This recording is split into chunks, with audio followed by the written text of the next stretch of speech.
studio audience, everyone who's braved the snow and the cold to get here, really appreciate it. So, look, an Islamist double murderer who took a prison officer hostage has been awarded £240,000. Why?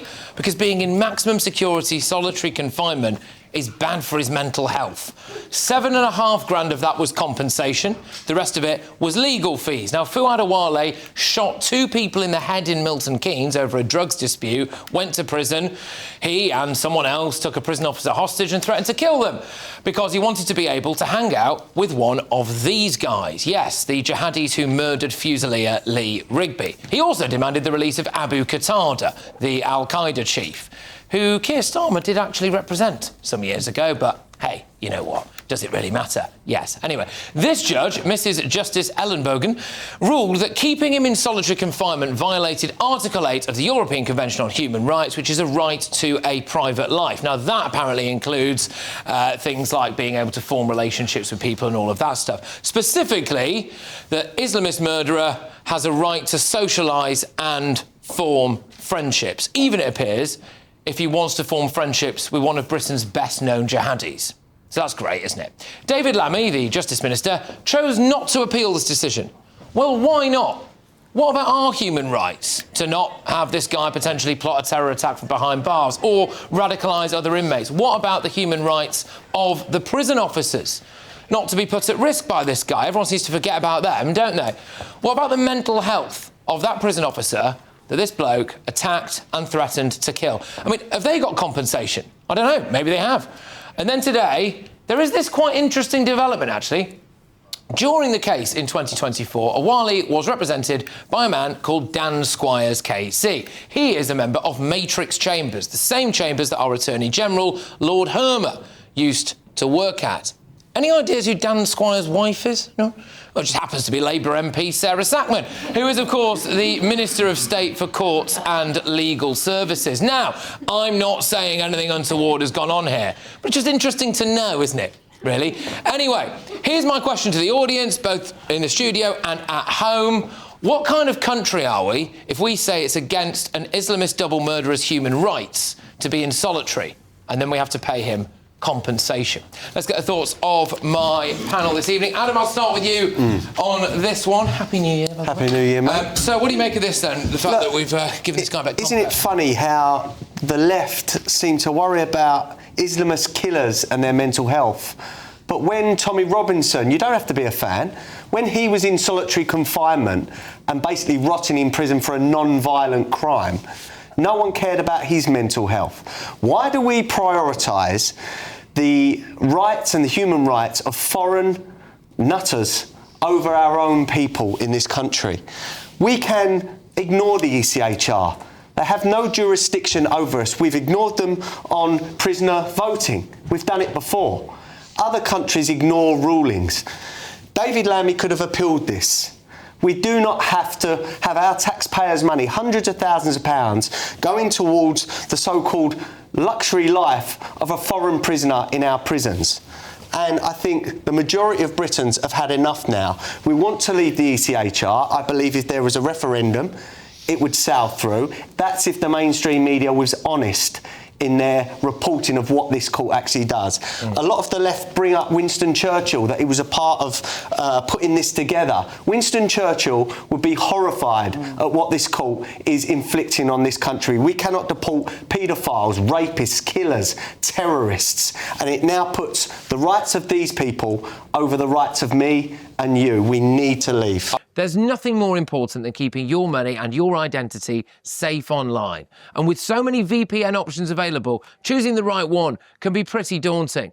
But this video's sponsor, ExpressVPN, is making the choice easier for GB News viewers. ExpressVPN is offering up to 75% off, plus 4 extra months free. That's top-level security from just £2.49 a month, and you're covered by their 30-day money-back guarantee. So just click the link in this video's description or scan the QR code now. Remember, when you're online, you are often sharing personal data, so hackers can steal your information, your passwords, your photos, and your bank details in just seconds. But ExpressVPN encrypts your connection, making it virtually impossible for hackers to access your personal information. So why choose ExpressVPN? Well, it couldn't be easier to use. With just one click, you are protected. And ExpressVPN uses military-grade AES 256 encryption, which is the same standard trusted by the US government to guard their classified information. With their new tiered plans, you can protect up to 14 devices at once and manage passwords securely. Live chat support is available 24/7, and it typically connects you in under a minute with a real person. Click the link in this video's description or scan the QR code to get up to 75% off ExpressVPN, plus 4 months extra for free. Start protecting yourself today with ExpressVPN. I might as well work my way down, I think. So, Christo, what's your take on this story? Well, he may have been an Islamist double killer, but at least he wasn't a member of the far right. Phew, you know, I mean, that would have been absolutely dreadful. I mean, I find some of what came around this ruling, like, bizarre. So one of the things that got ruled in his favour was that it was wrong he didn't have a right to a private life. Well, you're in prison.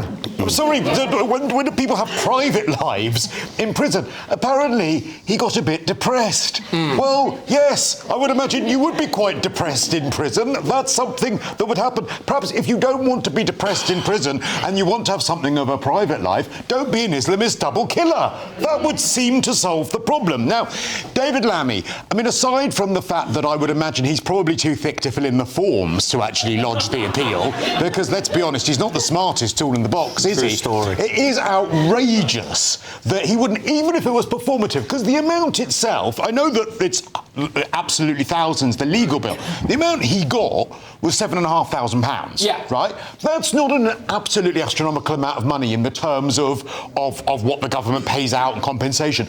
But even just as a performative gesture to say, we don't want someone who like that to get 1 penny, So it's also you would, wouldn't you? My understanding would be if they've ruled that it's against his human rights to keep him in that condition in solitary confinement, that means we now have to release him. So it's not just about the money, it's the actual decision. So he now, I would assume, is in general population in prison, and we know how bad Oh, but he's depressed, though, Pat. He's depressed. Yeah, well, he's depressed. But this is it. I mean, Linda, I'll throw it over to you. But I mean, one of the things I saw you nodding your head out there was when I mentioned about the prison officers. Yeah. I mean, how must they be feeling in all of this? I can't believe it, really, that he's basically won this hearing on the basis of his depression because of his lack of association with other people. Well, what about the families of the 2 men he shot in the head?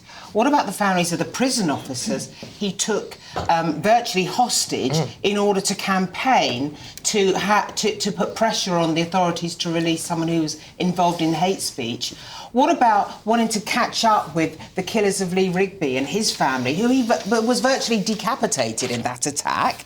But what I think here is, what troubles me is that in court sometimes now, it's almost like an intellectual game of, can I win this point or that point, or can I tick this box or that box? And at the end of the day, the law is set up for us to be fair and to have justice. That's why the law exists. So let me just make one more point. The founding member of Matrix Chambers is Sherry Blair. Right. So I think we know where Matrix Chambers stands in all of this. And I say to the judge here in this case, £7,000, you're right, Christo, is not a lot in the scheme of things in terms of compensation. But over £200,000 in legal bills paid for by us is atrocious. Can I just say something? Congratulations on finding someone in this room, Sherry Blair, who's less popular than David Lammy. I have to congratulate you on that. I never thought anyone would. Barry, I'll come to you on this. I suppose my overall question to you would be, why do you think David Lammy didn't bother to try to appeal this? Look, I mean, the first thing to say is that everything that's been said, you know, I don't disagree with it. You set the case, Barry. Well, you always push me to the absolute limit. And even mine on David Lammy.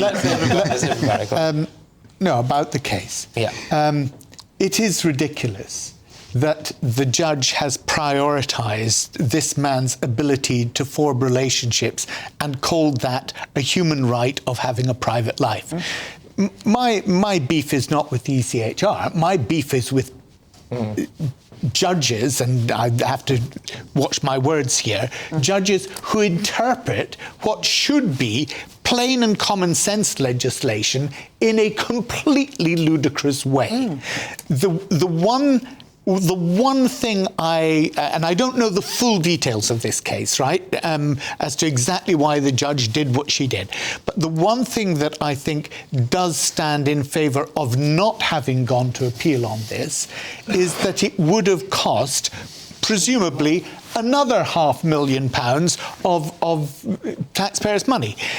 The good thing is that the compensation that he has been paid, I understand, would go to his victims or their families, because there would have been a compensation element made to them in the original case.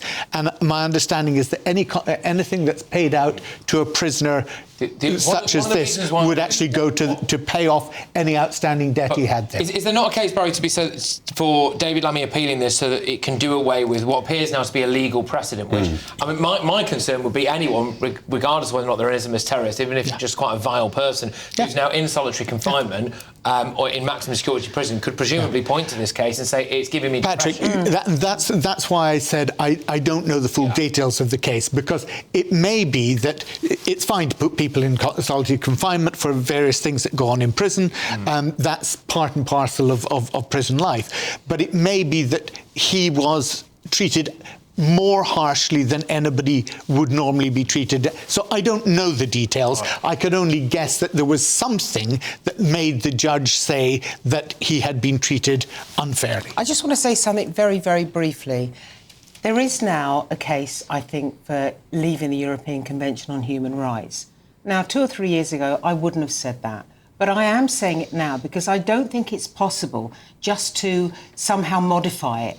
This was set up after World War II and after the Holocaust for quite specific reasons, and we've moved away from that now. We need to have a little think about whether this is fit for purpose in its entirety, because I don't believe that just modifying it will work, because it will leave the way open for barristers and some judges to manipulate it too much. On that, can I just ask, because we are actually going to talk about the Shamima case a bit later on, which I actually think, ironically, could bring down the Labour government and force us to leave the ECHR. So we might end up being quite grateful to that jihadi bride from Tower Hamlets at some point in the coming years. But in this room, who would leave the ECHR? Yes. Is there anyone who would want to stay in it? There must be someone who wants to stay in it. You... No, oh, no, oh! He didn't take his hand down quick enough. He didn't take his hand down quick enough. There you go. Yeah, it's interesting, really, because we'll talk about this a bit more, I think, in relation to the Shamima story, but I think you see case like this. Barry makes a good point, though. So, you know, the ECHR didn't hold a metaphorical gun to this judge's head.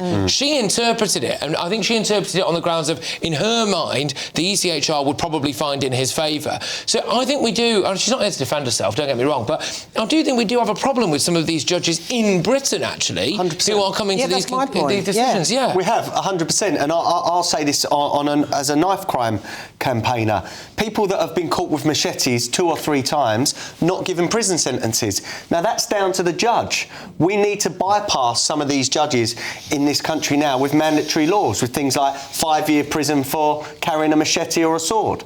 That's the only way, because we cannot trust our judiciary. But you see, the trouble is, Adam, on the other side of these arguments, you would be arguing that we shouldn't be getting rid, and I would agree with you, of jury trials, right? And jury trials are there precisely so that the public do have their say in those machete cases, right? They're in front of a jury, and the jury's taking that decision. Now, the sentencing is a different matter, and the sentencing has to be done by the judges within the sentencing guidelines that are set out. Well, they're doing suspended sentences for people that are carrying weapons that could take your head off. OK, just really quickly, I think that the bigger issue is the Tony Blair Human Rights Act of 1998, which made the European court's laws directly enforceable here in the UK. Get rid of that, you've taken away a big part of it without us needing to go through the hassle of actually leaving the ECHR. All right, OK. Well, no, we've just got a little statement to read out from the government because, of course, I did bring to everyone's attention that the KC for this Islamist double murderer happens to be married to someone who's quite senior in the Labour Party. The government said, hey, look, Minister Sackman has had no involvement in the government's decisions relating to Mr Awali or in any other case brought by a prisoner. In Mr Awali's case, the court hearing happened before Mr Mr Sackman was actually an MP. The government will not be cowed by legal threats from prisoners. The safety of the public and our hard-working prison staff is our main priority. And when dangerous prisoners pose a risk, they will be placed in our specialist high security units. So there you go. Make of that what you will.